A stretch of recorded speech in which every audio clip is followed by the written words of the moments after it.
United states of అమెరికాలో అధ్యక్ష పదవికి ఎన్నికలు జరగబోతున్నటువంటి నేపథ్యంలో రిపబ్లికన్ పార్టీ నుంచి అభ్యర్థిగా డొనాల్డ్ ట్రంప్ గారు, అలాగే డెమోక్రటిక్ పార్టీ నుంచి అభ్యర్థిగా కమలా హారిస్ గారు పోటీ చేయబోతున్నటువంటి నేపథ్యంలో వీరిద్దరిలో గెలుపు అవకాశాలు ఎవరికి ఎక్కువగా ఉన్నాయి?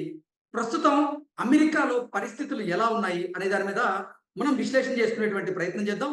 ప్రస్తుతం మనతో పాటు ఉన్నారు ఇంటర్నేషనల్ అడ్వకేట్ కావటి శ్రీనివాసరావు గారు సార్‌తో మాట్లాడదాం. సార్ నమస్తే అండి. నమస్కారం. సార్ ఎలా ఉన్నారు? బాగున్నానండి. Brilliant. Thanks for having me. Yeah! Sir US ప్రెసిడెంట్‌కి ఎన్నికలు జరగబోతున్నటువంటి నేపథ్యంలో రిపబ్లికన్ పార్టీకి డొనాల్డ్ ట్రంప్, అలాగే డెమోక్రటిక్ పార్టీకి కమలా హారిస్ గారు అభ్యర్థులుగా పోటీ చేయబోతున్న నేపథ్యంలో వీరిద్దరిలో గెలుపు అవకాశాలు ఎక్కువగా ఎవరికి ఉన్నాయి అంటే ఏం చెప్తారు సార్? ఇప్పుడు ఇంతకుముందు బైడెన్ గారు నిలబడ్డప్పుడు ట్రంపే వస్తారనుకున్నారు. ఎందుకంటే ఆయన పెద్దాయనయ్యాడు. కొంచెం అంటే ఆయన ఏం మాట్లాడుతున్నారో తెలీదు. ఎస్పెషల్లీ డిబేట్‌లో చాలా అంటే హి డిడ్ నాట్ పెర్ఫార్మ్ వెల్.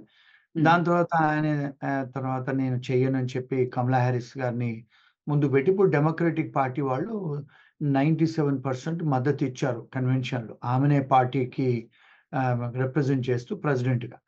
ఇప్పుడు హ్మ్. తను కూడా వైస్ ప్రెసిడెంట్‌ని ఎన్నుకుంది. టిమ్ వాల్ట్స్ అని. ఆయన కూడా మంచి క్యాండిడేటు. ఇప్పుడు ప్రస్తుత పరిస్థితులు ఏమిటి అంటే, నిన్న మీరు అరిజోనాలో చూస్తే అసలు మీటింగు వేల మంది. వాళ్ళేమనుకుంటున్నారంటే, అంత పెద్ద ఎత్తున ఎప్పుడు కూడా ఎవరికి కూడా టర్నౌట్ అవ్వలే.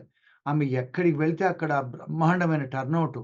ఇప్పుడు హాలీవుడ్ సినిమా యాక్టర్స్ కూడా ఎండోర్స్ చేస్తున్నారు. నిన్ననైతే అరిజోనా అక్కడ ఆ మీటింగ్‌లో ఒక రిపబ్లికన్ మేయర్ కూడా వచ్చి, నేను డెమోక్రటిక్‌కే సపోర్ట్ చేస్తాను అని చెప్పి అంటున్నారు. ఇప్పుడు స్టాటిస్టిక్స్ చూస్తే కమలా హారిస్ గారు అంటే పైకెళ్తుందండి. అంటే వీళ్ళందరూ అన్ని స్టేట్స్‌కెళ్ళి ఇప్పుడు ఆమె స్టార్ట్ చేసి కనీసం 10 రోజులు కూడా కాలేదు. మిలియన్స్ ఆఫ్ డాలర్స్ జనాలు కూడా ఇస్తున్నారు. సంతోషంగా, ఇష్టంగా ఇస్తున్నారు.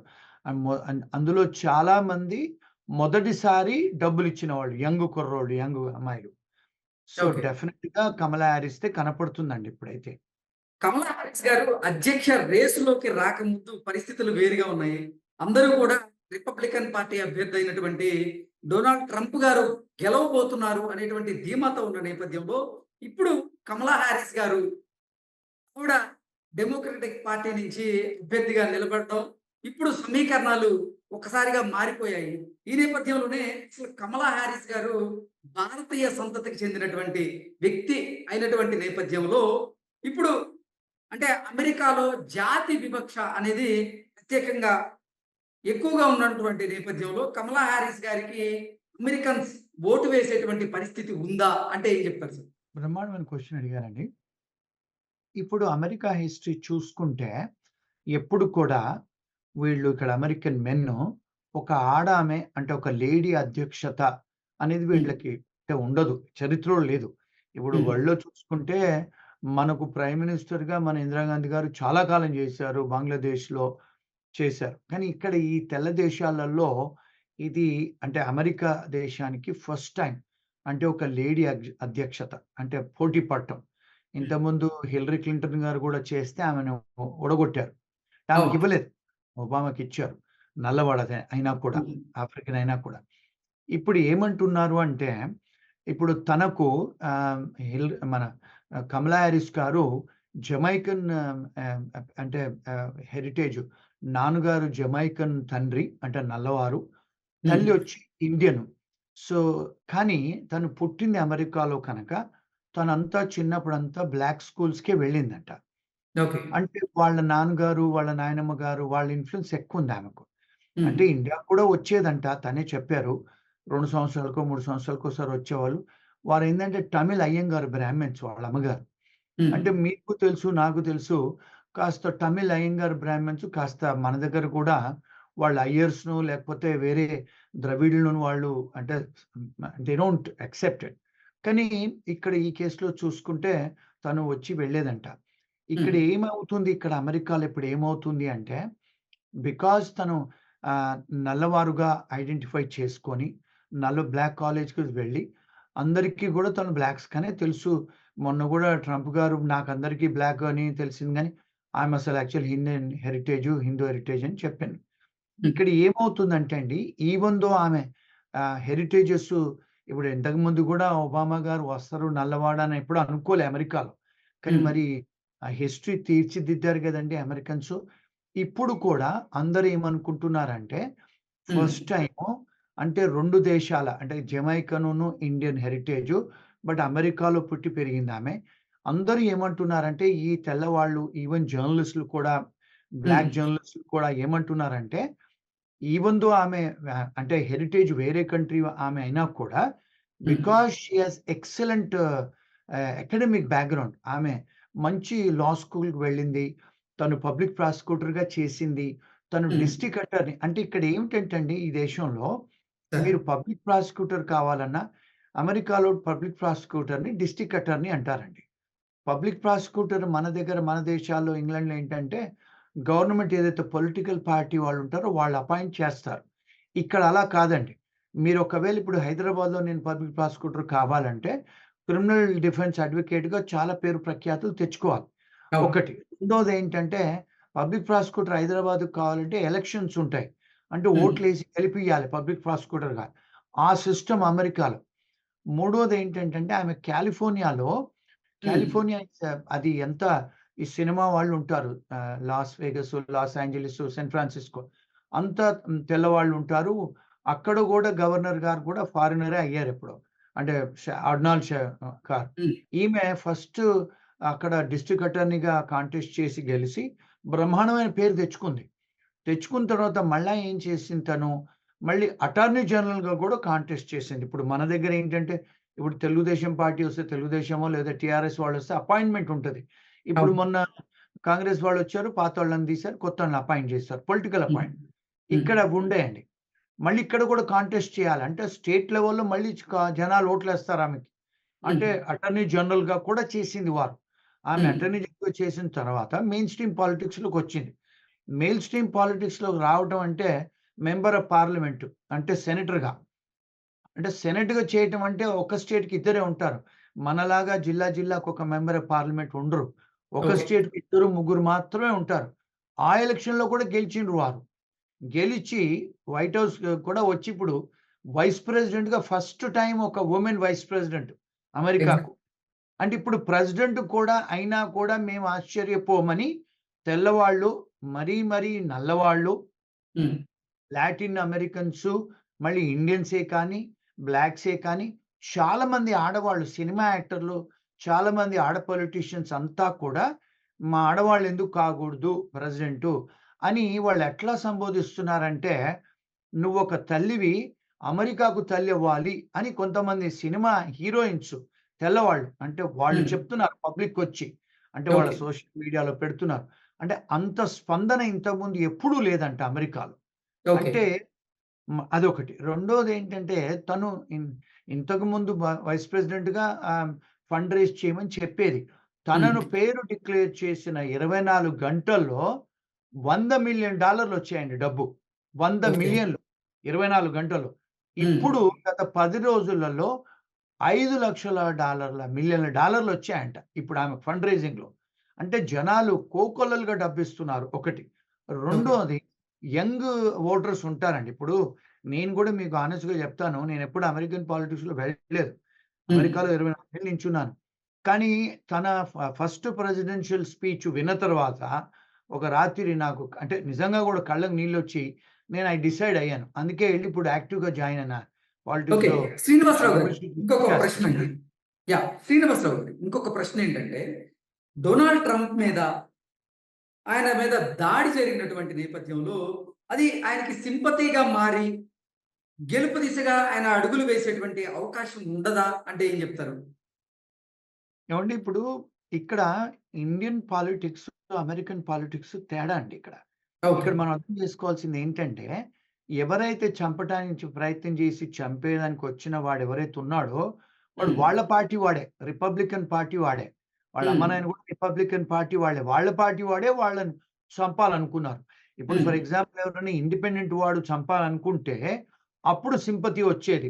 బయట వాడు చంపాలనుకుంటున్నాడు, డెమోక్రటిక్ పార్టీ వాడో లేకపోతే ఎవరు అటుగాడు, ఇటుగాని మనిషి అనుకుంటే మీరన్నట్టుగా సింపతి వస్తది. హ్మ్. కానీ ఇక్కడ వాళ్ళ పార్టీ వాడే చంపాడు. చంపడానికి ప్రయత్నం చేశాడు. వాడిని చంపేశారు పోలీసు వాళ్ళు. హ్మ్. ఇక్కడ రెండోదేంటంటే మనకి ఇండియాలో మాదిరిగా మనకు ఆ సెంటిమెంట్స్ అలాంటి ఇక్కడ అంటే అమెరికన్ పాలిటిక్స్‌లో, అమెరికన్ కల్చర్‌లో అవి పనిచేయవండి ఇక్కడ. ఇక్కడ ఓకే. ఏం చూస్తున్నారంటే, ఇప్పుడు ప్రాబ్లమ్ ఏంటంటే ట్రంప్ గారికి ఆయనకు ధనబలం ఉందండి. ఎందుకు? ఆయన నిజంగా కూడా చాలా ధనవంతుడు. ఆయన ప్రైవేట్ జెట్‌లో తిరుగుతాడు. ఇప్పుడు హ్మ్. ఆయన ట్రంప్ ప్రైవేట్ జెట్‌లో తిరుగుతాడాయన. రెండోదేంటంటే ఇప్పుడు చూస్తే మీరు కమలా హారిసే గాని, మన డెమోక్రాటిక్ పాలిటీషియన్స్ ఎవరైనా కూడా ఎవరికి కూడా ప్రైవేట్ జెట్లు లెవ్వండి. ఇప్పుడు హ్మ్. కమలా హారిస్ గారు కూడా గవర్నమెంట్ విమానంలో తిరుగుతుంది. అమెరికన్ గవర్నమెంట్ విమానంలో. ఎందుకంటే అవును. ఆమె వైస్ ప్రెసిడెంట్ గంట ప్రోటోకాల్ ఉంది గనుక తిరుగుతుంది. హ్మ్. వాళ్ళ ప్రైవేట్ జెట్‌లేం లేవు. రెండోది. మూడోదేంటంటే ట్రంప్ గారిప్పుడు కన్విక్టెడ్ ఫెలన్ అండి. అంటే ఏమిటి? నిర్ధారణ అయిపోయింది. 40, 45 కౌంట్స్ ఆఫ్ ఫ్రాడ్ మీద వాటన్నిటి మీద చానా స్టేట్స్‌లలో ఆయనను ఫ్రాడ్‌గా కన్విక్ట్ చేసేసారు. కానీ ఆయన సుప్రీం కోర్ట్‌కి వెళ్ళాడు గనుక వాళ్ళన్నారు, ఆయన ప్రెసిడెన్షియల్ ఇమ్యూనిటీ ఉంది గనుక ఆయనను అరెస్ట్ చేయడం లేదు, జైలుకి పంపడం లేదన్నారు గనుక తిరుగుతున్నాడు. అయితే ఇక్కడ ఏంటంటే అండి ఇప్పుడు మనలాగా ఫర్ ఎగ్జాంపుల్ ఇప్పుడు మన దగ్గర హ్మ్. చూసుకుంటే 70% పాలిటీషియన్స్ ఇండియాలో మెంబర్ ఆఫ్ పార్లమెంట్స్ అందరి మీద కూడా అందరికి కేసులున్నాయండి. కానీ అవును. అయినా కూడా చూసుకుంటే ఇప్పుడు ఆంధ్రాలో చూసుకుంటే జగన్ గారు అన్ని కేసులుండి జైల్‌లో ఉన్నారు. ఆయన హ్మ్. చీఫ్ మినిస్టర్ అయ్యారు. హ్మ్. అవును. అలాగా ఇప్పుడు చూసుకుంటే మీరు చాలా మన ఇండియన్ పాలిటీషియన్స్‌కి వాళ్ళు జైల్‌లో ఉండి కేసులు కన్విక్ట్ అయినా కూడా కేసులు కన్విక్ట్ అయితే క్వాలిఫై కాదు గానీ, జైల్‌లో ఉన్న బోలెడన్ని మర్డర్‌లు చేసినా అయినా కూడా మన వాళ్ళు రాజకీయంగా వాళ్ళు పవర్‌ఫుల్ ఉంటారు. డబ్బులతోనే ఖర్చు పెట్టి పవర్‌ఫుల్‌గా చీఫ్ మినిస్టర్‌లు, మినిస్టర్‌లు, సీఎంలు అన్నీ అవుతారు. కానీ హ్మ్. ఈ దేశంలో ఏంటంటే రూల్ ఆఫ్ లా అండి. అంటే లాకు చాలా ప్రాముఖ్యత ఈ దేశాలలో. ఇప్పుడు హ్మ్. మీరు గతంలో చూసుకుంటే ట్రంప్ గారి లాయర్ ఎవరైతే ఉన్నాడో ఆయన జైలుకెళ్ళాడు. ట్రంప్ గారి హ్మ్. Own lawyer. ట్రంప్ గారి చార్టర్డ్ అకౌంటెంట్ జైలుకి వెళ్ళాడు. అవును. మళ్ళా ట్రంప్ గారి క్యాంపెయిన్ మేనేజర్ ఎవరైతే క్యాంపెయిన్ నడిపిస్తాడో హ్మ్. మిలియన్స్ ఆఫ్ డాలర్స్ ఆయన కుంభకోణం చేసి ఆయన జైలుకి వెళ్ళాడు. హ్మ్. మళ్ళీ ఇప్పుడు ఆయన చేసినయి అన్నీ బయటకొచ్చి కుంభకోణాలు న్యూయార్క్‌లో కూడా ఆయన కంపెనీస్ అన్నీ కూడా బ్యాంకులను ఫ్రాడ్ చేశాడని చెప్పి న్యూయార్క్‌లో కూడా నిర్ధారణ జరిగింది కోర్ట్ వాళ్ళు. హ్మ్. మళ్ళీ అది కాకుండా ఆడవాళ్ళని కూడా అబ్యూజ్ చేశాడు, సెక్షువల్ అసాల్ట్ చేశాడని ఆ కేసులో కూడా కోర్ట్ వాళ్ళు ఆయనకు శిక్ష విధిచ్చారు. అంటే కొన్ని మిలియన్స్ ఆఫ్ డాలర్స్ కట్టాలని శిక్ష విధిచ్చారు. So, okay. వీళ్ళందరూ ఏం జేస్తారంటే అమెరికన్స్ ఎస్పెషల్లీ ఎందుకంటే హ్మ్. 100% ఎడ్యుకేటెడ్ కదండీ వీళ్ళు. అవును. వీళ్ళేంటంటే ఇవన్నీ చూస్తారన్నట్టు. ఒక సైడు ట్రంప్ గారిది. ఇటు హ్మ్. పక్కన కమలా హారిస్ గారిని చూస్తే ఆమె ప్రాసిక్యూటర్ ఆమె. ఆమె లాయర్. హ్మ్. ఇంకొక విషయం ఏంటంటే ఈ దేశంలో అమెరికాలో లాయర్ కాలిఫోర్నియాలో అవ్వటం అంటే చాలా కష్టమండి. హ్మ్. అంటే ఇక్కడ అమెరికాలో ఏంటంటే, ఇప్పుడు మన ఇండియన్స్ కూడా వచ్చి పరీక్షలు రాస్తారండి లాయర్ హ్మ్. అవ్వటానికి. 100 మంది రాస్తే 12 మంది పాస్ అవుతారు. Lawyer exam. ఓకే. అంటే ఇక్కడ లాయర్ అంటే అంత రెస్పెక్ట్ అండి. ఈ హ్మ్. అమెరికా దేశాలు, ఇంగ్లాండ్, ఆస్ట్రేలియాలో. సో, హ్మ్. అలాంటి ఆమె ప్రాసిక్యూటర్‌గా చేశారు. దాని తర్వాత డిస్ట్రిక్ట్ అటార్నీగా చేశారు. మంచి ట్రాక్ రికార్డ్ ఉంది తనకు. ఇంకోటి చాలామంది ఏమంటున్నారంటే, తనకు పిల్లలు అవ్వలేదండి. సో, హ్మ్. ఇప్పుడు మా దేశం అంతా మేము ప్రజలంతా నీకు పిల్లలవ్వమా అని వాళ్ళు తెల్లవాళ్ళు చేస్తున్నారు. అంటే ఎంత టచీగా ఉందో చూడండి. మీరు మా దేశానికి తల్లవ్వాలి, మొదటి తల్లి.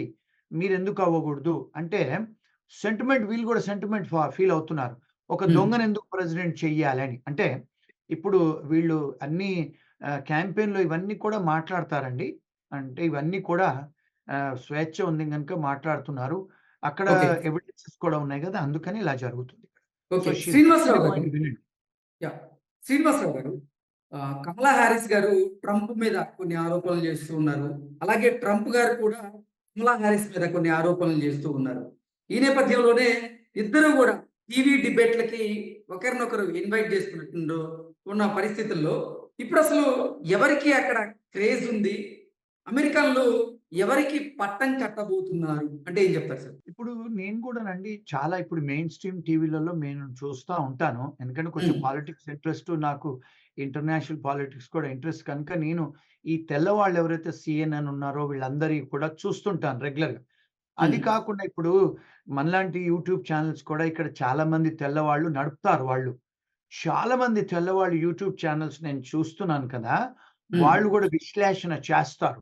వాళ్ళు ఓకే. గూడా ఏమంటున్నారంటే నిన్న ఆయన మొన్న ట్రంప్ గారు మొన్న బ్లాక్ జర్నలిస్ట్‌లకు మీటింగ్‌లో వచ్చాడు. అసలు యాక్చువల్‌గా ఆయన ఇన్వైటెడ్ కాదాయన.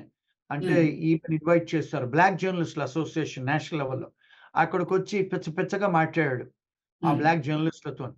ఇప్పుడు ఎప్పుడైనా గూడా చూస్తేనండి జర్నలిజం అనే గాని, ప్రెస్ అనేది ఫోర్త్ ఎస్టేట్ ఆఫ్ డెమోక్రసీ. ఇప్పుడు హ్మ్. మీరున్నారండి ఇప్పుడు యూట్యూబ్ ఛానెల్ అయినా, మెయిన్ స్ట్రీమ్ ఛానెల్ అయినా, న్యూస్ పేపర్ వాళ్ళైనా, రేడియో వాళ్ళైనా, ఎఫ్ఎం అయినా, ఇది జర్నలిజం అనేది, ప్రెస్ అనేది ఫోర్త్ ఎస్టేట్ ఆఫ్ డెమోక్రసీ. అంటే ఏంటి? వాళ్ళు వాచ్ డాగ్. మీరు హ్మ్. డెఫినిట్‌గా ఇన్‌ఫ్లూయెన్స్ చేస్తారు సొసైటీని. ఇప్పుడు ఆ జర్నలిస్ట్ గూడా ఇక్కడ గూడా వాళ్ళు మరి రాస్తారు గదండీ! వాళ్ళు గూడా ఇన్‌ఫ్లూయెన్స్ చేసి రాస్తున్నారు ఆర్టికల్స్. హ్మ్. ఒకటి. రెండోది నిన్న గాక మొన్న ఆయన ఫ్లోరిడాలో ఆయన మెరలాగోలో ఆయనకో పెద్ద రాజ్యం అండి. ఆయనకు క్లబ్బులున్నాయి. గోల్ఫ్ క్లబ్బులున్నాయి. సొంత పెద్ద పెద్ద ప్యాలెస్‌లు లాంటి ఇల్లులున్నాయి ఇక్కడ. సో, హ్మ్. అందులో మీటింగ్ పెట్టాడు. పెట్టి మొన్న మొన్న బెట్టాడాయన. హ్మ్. పెడితే ఆయన మాట్లాడుతుంటే ఇంతకుముందు ఎప్పుడు కూడా అంటే వీళ్ళు ఎంత దగ్గరగా చూస్తారంటే టీవీ వాళ్ళు, ఆయన హ్మ్. మాట్లాడుతుంటే తుంపుర్లు పడుతున్నాయంట. దాన్ని ఓకే. మాగ్నిఫై జేస్తున్నారు. సీఎన్ఎన్ వాళ్ళు, టీవీ వాళ్ళు. ఆయన మాట్లాడుతుంటే తుంపుర్లు పడుతున్నాయి. ఆయనని ఏ ప్రశ్న అడిగినా ఒకటడుగుతూ ఇంకోటి చెప్తున్నాడు. అంటే హ్మ్. మెంటల్‌గా ఇదయిపోతున్నాడు అనేది ఒక అభియోగం. అంటే జర్నలిస్టులు చెప్పింది. ఇది నేను ఓకే. చెప్పింది.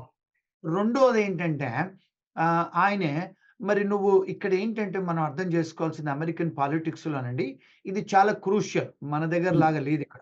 మనమేంటి అందరం కలిసి ప్రైమ్ మినిస్టర్ మోడీ గారికి ఓటేస్తాం మేము. ఇక్కడ అందరూ ప్రజలు ఓటేయడానికి ఉండదండి ఇక్కడ. హ్మ్. ఎలక్టరల్ కాలేజ్ అని ఉంటది. సో, ప్రజలు వాళ్ళని ఎన్నుకుంటారు. ప్రతి స్టేట్‌కి ఎలక్టరల్ కాలేజ్ వాళ్ళని. హ్మ్. వాళ్ళు ప్రెసిడెంట్‌కు ఎన్నుకుంటారండి. ఇండైరెక్ట్ ఎలక్షన్స్ ఇక్కడ. So, okay. ఇక్కడ ఏమిటి అంటే, ఇక్కడ 3 టైప్స్ ఆఫ్ స్టేట్స్ ఉంటాయండి.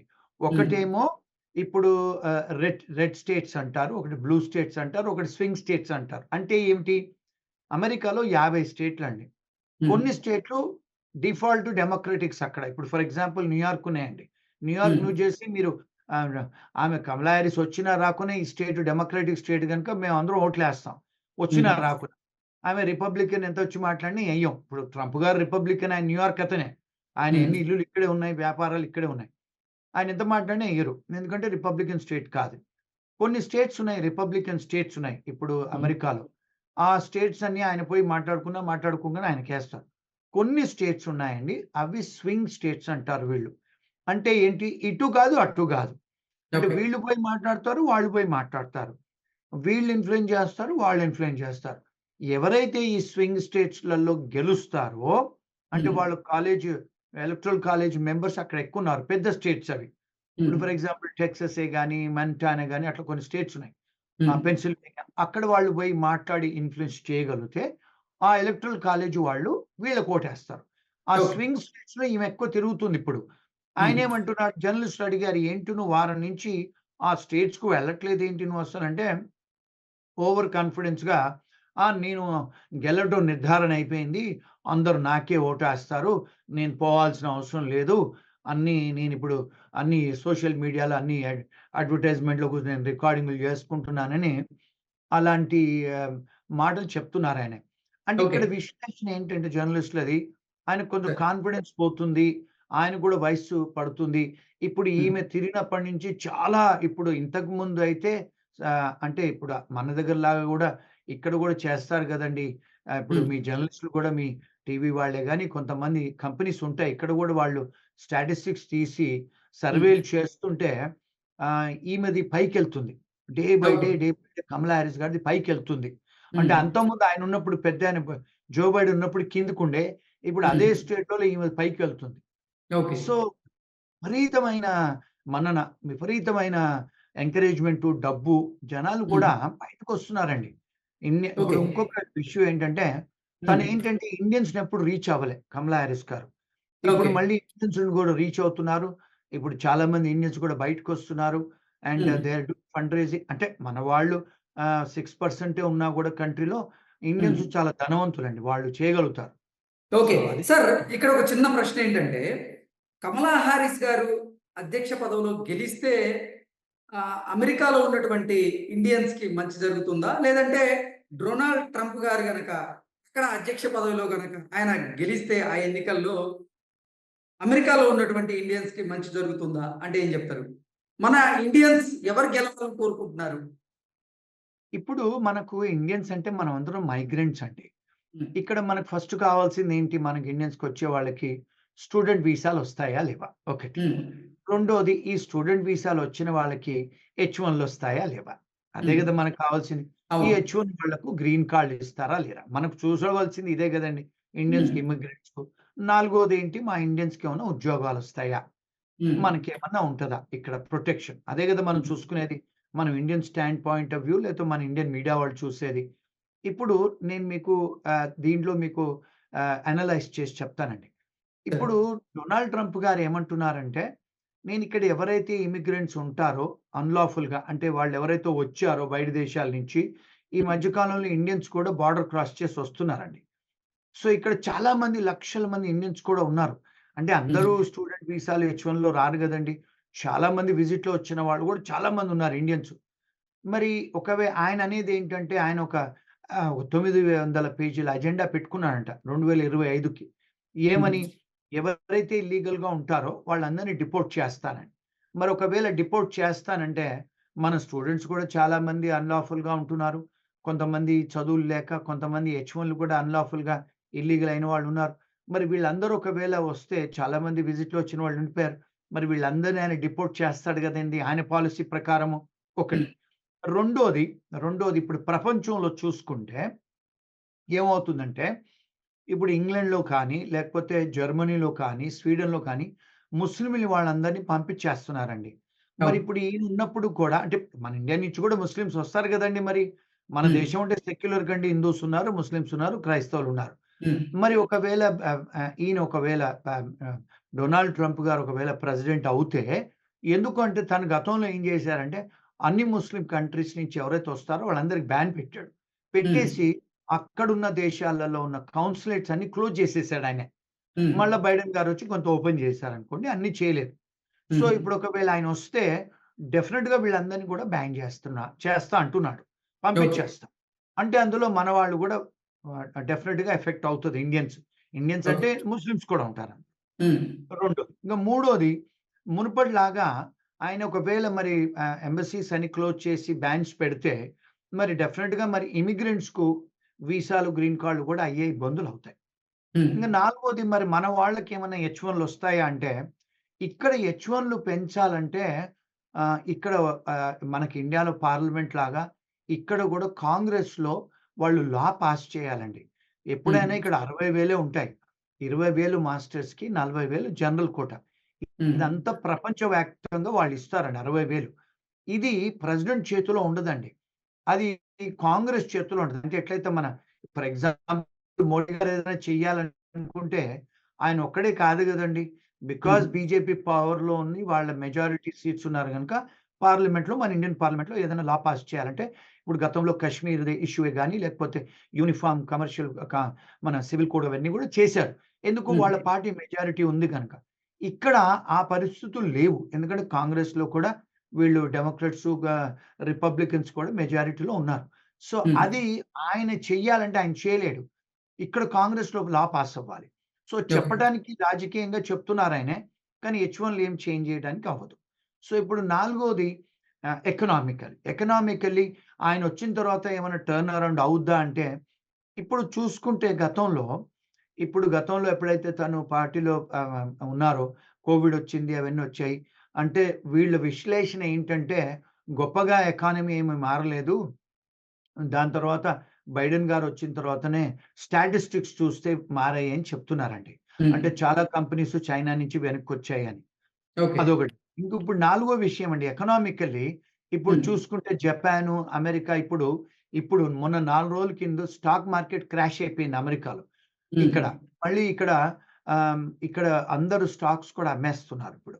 హ్మ్. ఇంకొక విషయం ఏంటంటే ఇక్కడ మన వాళ్ళకి తెలవాల్సింది ఏంటంటే ఇండియన్స్‌కి హ్మ్. ఇక్కడ హౌసింగ్ మార్కెట్ కూడా క్రాష్ అయిపోయిందండి మొన్న. ఓకే. అంటే ఏంటి కొన్ని బ్యాంకులు కూడా బ్యాంక్రప్ట్ అవుతున్నాయి. ఇక్కడ వీళ్ళ విశ్లేషణ ఏంటంటే కొన్ని బ్యాంకులు కూడా ఈ 2, 3 నెలల్లో దివాలా తీసే పరిస్థితి ఉంది. అంటే ఓకే. వరల్డ్ రిసెషన్ వస్తదని ఎకానమిస్ట్‌లు చెప్తున్నారు. అంటే హ్మ్. చాలామంది అనుకోవచ్చు ఈయన లాయర్ ఎకనామిక్స్ మాట్లాడుతున్నాడు ఏంటి అని. అంటే హ్మ్. నేను ఎంబీఏ చేశానండి. నాకు సొంత కంపెనీలున్నాయి. ఎకనామిక్స్ ఫాలో అవుతాను. నేను ఓకే. వరల్డ్ ఎకనామిక్స్ ఫాలో అవుతాను. అంటే హ్మ్. ఎకనామికల్లీ చూస్తే వీళ్ళు ఏదో బబుల్ లాగా ఉంది. ఎలక్షన్స్ తర్వాత తెలుసుద్ది. హ్మ్. ఎవరొచ్చినా కూడా ప్రపంచవ్యాప్తంగా ఒకవేళ రిసెషన్ వస్తే హ్మ్. ఈయనొచ్చినా, ఎవరొచ్చినా కూడా ఏం మార్చలేరండి. ఎందుకంటే ప్రపంచవ్యాప్తంగా వస్తుంది. సో, అవును. ఇది మన వాళ్ళకు మరేమన్నా ఉద్యోగాలు మెరుగవుతాయా? లేకపోతే మన హ్మ్. వాళ్ళకేమన్నా గ్రీన్ కార్డ్‌లు, హెచ్-1లో ఉద్యోగాలొస్తాయంటే అది కష్టమైన పరిస్థితే కనపడుతుందండి. ఓకే. ఎందుకంటే నాకు ఇప్పుడు 4 ఐటీ కన్సల్టింగ్ కంపెనీస్ ఉన్నాయండి. చాలా హ్మ్. కష్టంగా ఉంది పరిస్థితి. ఓకే. శ్రీనివాసరావు గారు. ఇప్పుడు అమెరికా అధ్యక్ష ఎన్నికల్లో డొనాల్డ్ ట్రంప్ గారు గాని, లేదంటే కమలా హారిస్ వీళ్ళిద్దరిలో ఎవరు గెలిస్తే భారతదేశానికి ఉపయోగకరంగా ఉండే అవకాశం ఉంది రానున్న రోజుల్లో అంటే ఏం చెప్తారు? వండర్‌ఫుల్ క్వెషన్ అండి. ఇప్పుడు కమలా హారిస్ గారు కూడా ఇదొక అంటే ఒక ఆహ్, క్రిటిసిజము హ్మ్. ఇండియన్స్‌లో. ఇప్పుడు తను ఇండియన్ హెరిటేజ్ అయినా కూడా, తను వైస్ ప్రెసిడెంట్ అయినా కూడా, ఆమె హ్మ్. ఎప్పుడూ కూడా ఇండియన్‌కి సంబంధించిన విషయాల్లోనే కానీ, లేకపోతే ఒక్కసారి కూడా ఇండియాకు రాలేదు వారు. అంటే హ్మ్. వైస్ ప్రెసిడెంట్ హోదాలో కూడా ఇండియాకు రాలేదు. మరి వారు అవును. రావాలనుకుంటే రావాల్సొచ్చేదుండే. ఎందుకంటే తన కుటుంబం, అమ్మమ్మ గారి కుటుంబం అక్కడే ఉంది. మరి హ్మ్. అక్కడ ఇప్పుడు తమిళనాడులో చూస్తే ఆమె అక్కడ ఫ్లెక్సీలు కట్టి పాలాభిషేకం చేస్తున్నారు తమిళ్ వాళ్ళు. హ్మ్. గుళ్ళల ముందు ఆమె ఫోటో పెట్టేసి వ్రతాలును, దేవుడికి పూజలు చేస్తున్నారు. కమలా హారిస్ గారు ప్రెసిడెంట్ కావాలని తమిళ్ వాళ్ళు. హ్మ్. అంటే విగ్రహారాధన గొప్ప గదండీ తమిళనాడులో చేస్తున్నారు. మరి ఇప్పుడు ఒక్కసారి కూడా రాలేదు. వారు వైస్ ప్రెసిడెంట్ అయ్యి, ఒక్కసారి గూడా ఇండియాకు సంబంధించిన ఎప్పుడూ కూడా తనొక ప్రెస్ స్టేట్‌మెంట్ ఇవ్వలేదు. మన ఇండియన్స్‌కు గొప్పగా ఆమె ఫేవర్ చేసినది ఏ సంఘటన లేదు అని ఒక క్రిటిసిజం మాత్రం మన దేశీయులలో జరుగుతుందండి. మరిప్పుడు రేపు ప్రెసిడెంట్ అయిన తర్వాత ఏమన్నా చేస్తదా అంటే తెలీదు. ఒక్క స్టేట్‌మెంట్ కూడా ఆమె ఇవ్వట్లేదు ఒకటి. రెండోది డెమోక్రటిక్ పార్టీ వాళ్ళిప్పుడు చూసుకుంటే ఇంతకుముందు ట్రంప్ గారితోని మోడీ గారు మంచి స్నేహితంలాగా వాళ్ళు మాట్లాడుకోవటము, చేయడం అంతా జరిగింది. హ్మ్. చాలా సార్లు ఇంకొక విషయం ఏమిటి అంటే ఇక్కడ అమెరికాలో మన వాళ్ళకి తెలవాల్సింది ఏంటంటే, చాలా మంది ఇండియన్స్ అందరూ రిపబ్లికన్ పార్టీ వాళ్ళేనండి. మన వాళ్ళంతా దేశీయులు. ఓకే. వాళ్ళు డెమోక్రాట్స్‌లో చాలా తక్కువ మందున్నారు.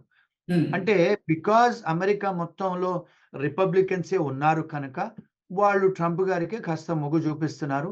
ఇప్పుడు కొంతమంది బయటకొస్తున్నారు. సరే ఈమె దేశీ గదా! మన ఇండియన్ అమ్మాయి. కాస్త హ్మ్. మనకు చెయ్యాలని. మీరడిగిన ప్రశ్నలో వాలిడిటీ ఉంది.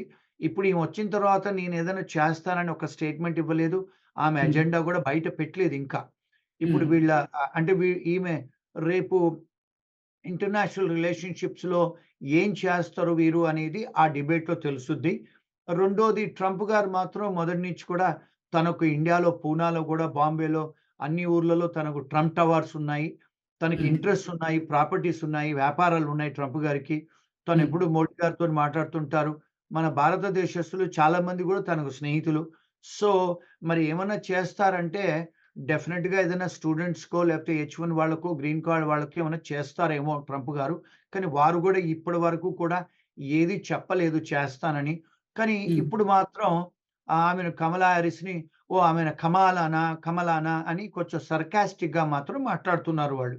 అంటే హ్మ్. భారతదేశ హిందూ ధర్మాన్ని కొంచెం అది సర్కాస్టిక్‌గా మాత్రం మాట్లాడుతున్నారు వారు. మరి ఇంతవరకు వారేమన్నా చేస్తారని మాత్రం ఏమీ మనకైతే చెప్పలేదు. వాళ్ళ ప్రోటోకాల్స్ ఏమో మనకు తెలీదండి. తెలీదు మరి వాళ్ళొస్తే ఏమన్నా చేస్తారా అని. ఓకే. సార్ అమెరికాలో ఉంటున్నటువంటి భారత సంతతికి చెందినటువంటి విద్యార్థులు ఎవరైతే ఉన్నారో, వారికి అంటే స్టూడెంట్స్‌కి వీళ్ళిద్దరిలో ఎవరు అధ్యక్షుడిగా ఎన్నికైతే ఉపయోగకరంగా ఉండే అవకాశం ఉంటదండి? ఇప్పుడు తను అంటే రిపబ్లికన్ పార్టీ ఒకవేళ ట్రంప్ గారు ఒకవేళ ప్రెసిడెంట్ అవుతే, తన పాలిసీ ఏమిటంటే యాంటీ ఇమిగ్రెంట్స్ అంటున్నాడాయన. అంటే ఏమిటి? అందరిక్కడున్నోళ్ళను పంపించేస్తా.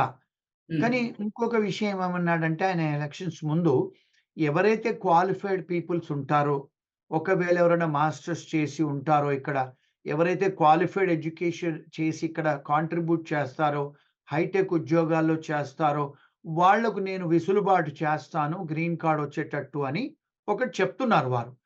మరి అది ఎంతవరకు అది మరి కాంగ్రెస్‌లో లా పాస్ అవ్వాలి. మరి వారైతే ఎగ్జిక్యూటివ్ ఆర్డర్ అయితే చేయటానికి లేదు. అంటే ఇప్పుడు నాకు అమెరికన్ లా తెలుసు, కాన్స్టిట్యూషన్ తెలుసు గనుక నేను చెప్పగలుగుతున్నాను ఈ హ్మ్. విషయం. అది ఒకవేళ తను రాజకీయవేత్తంగా అంటే అంటే తను ఎలక్షన్స్‌లో గెలవటానికి లేకపోతే మన ఇండియన్స్‌ను ఆకట్టుకోవడానికి చెప్తున్నారా తెలీదు. తన దగ్గర గూడా ఎవరో ఇండియన్ అడ్వైజర్ ఉన్నారని చెప్పి విన్నాం మేము.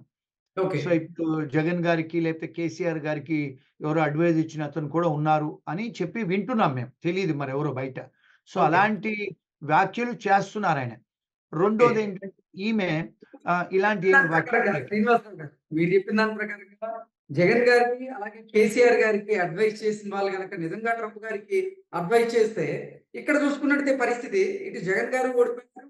అలాగే తెలంగాణలో వచ్చేసరికి కేసీఆర్ గారు కూడా ఓడిపోయారు. ఈ నేపథ్యంలోనే వీళ్ళిద్దరికీ అడ్వైస్ చేసిన వారు గనక నిజంగా ట్రంప్ టీమ్‌లో ఉంటే తన పరిస్థితి ఏంటి? అంటే ఏం చెప్తారు? అంటే కొన్ని సార్లు చూస్తేనండి తను ఏదైతే వ్యాఖ్యలు చేస్తారో, ఏదైతే బిహేవియరిజం ఉందో హ్మ్. కాస్త మన టైప్ లాగా చేస్తున్నారు. అంటే లోకల్ వాళ్ళకి. ఇప్పుడు ఓకే. మన దగ్గర ఎట్లయితే కేసీఆర్ గారు ఆంధ్ర వాళ్ళనో, తెలంగాణ వాళ్ళని అప్పుడు రెచ్చగొట్టి చేశారో, హ్మ్. అలాంటి వ్యాఖ్యలు ఏం చేస్తున్నాడు ఇప్పుడు ఈయనంటే, ఆమె నల్లావిడ, లేకపోతే ఆమె ఇండియను అని అట్లా హ్మ్. కొంచెం మనం లోకల్ వాళ్ళు మన క్రిస్టియన్స్ అని బాగా ఎంఫసైజ్ చేస్తున్నారాయన. ఓకే. క్రైస్తవులు, క్రైస్తవులు, క్రైస్తవులు అని. అంటే హ్మ్. ఆయన ఓపెన్‌గా చెప్తున్నారు క్రిస్టియన్స్‌కు అని. సో, అలాంటిది ఒకవేళ అలాంటివి చేస్తే డెఫినిట్‌గా ఇప్పుడు అమెరికా అంటే క్రైస్తవులు ఒక్కరే కారండి. చాలా మతాలున్నాయి. సెక్యులర్ హ్మ్. కంట్రీ ఇది. సో, అలాంటి వ్యాఖ్యలు గూడా చేస్తున్నారు వారు తరచుగా. అంటే ఇంకొక విషయం ఏమిటి అంటే ఈ దేశంలో సెక్సిస్ట్‌గా మాట్లాడగూడదు. ఆమె ఆడామె ఒకటి. హ్మ్. రెండోది ఆ పేరును వ్యంగ్యంగా పలకటం. మూడోది ఈ ఆమె, ఆమె ఇన్‌కాంపిటెంట్ అంటే ఇక్కడ ఏమిటి అంటే ఇంతకుముందు గతంలో చూస్తే స్లేవరీలో తెల్లవాళ్ళెప్పుడూ కూడా నల్లవాళ్ళని వాళ్ళు కాంపిటెంట్ కాదు అని అనేవాళ్ళంట. దట్ ఈస్ హ్మ్. Part of slavery. వాడికి తెలివి లేదు. వాడు పని చేయలేడు. వాడికంత తెలివి లేనివాడని మన దగ్గర అంటారు గదండీ కొంతమంది అవును. కొన్ని కులాలు. అలాగే ఈయన కూడా ఆమె, ఆమె తెలివిగల్లామె కాదు. ఆమె అది, ఆమె ఇదని ప్రతి ఒక్కసారి అంటున్నాడు. ఇప్పుడు ఇక్కడ వీళ్ళనేదేంటంటే, మీరు సెక్సువాలిటీ మీద ఎందుకు, రేసిజం మీద ఎందుకు వెళ్తారు? మీరు ఏం చేయాలనుకుంటున్నారో చెప్పండి. ఇష్యూస్ మీద మాట్లాడండని వీళ్ళు జర్నలిస్ట్‌లే గాని, తెల్లవాళ్ళే గాని వాళ్ళు అంటే విశ్లేషణ చేస్తున్నారు. ఆయన పర్సనల్‌గా ఎందుకు అటాక్ చేస్తున్నారు? ఆయన ఏం చేయాలనుకుంటున్నాడో అదెందుకు చెప్పడు అని ఒక విశ్లేషణ. అంటే హ్మ్. ఇక్కడ ఇంకో విషయం చూడాల్సిందేంటంటే అండి అమెరికాలో this is an advanced country. ఇదేంటంటే ఫస్ట్ వరల్డ్ కంట్రీ అండి. ఈ అవును. దేశం. అందరూ ఎడ్యుకేటెడ్ అండి. హ్మ్. దీన్ని ఈ కంట్రీని వేరే కంట్రీతోని పోల్చడానికి లేదండి.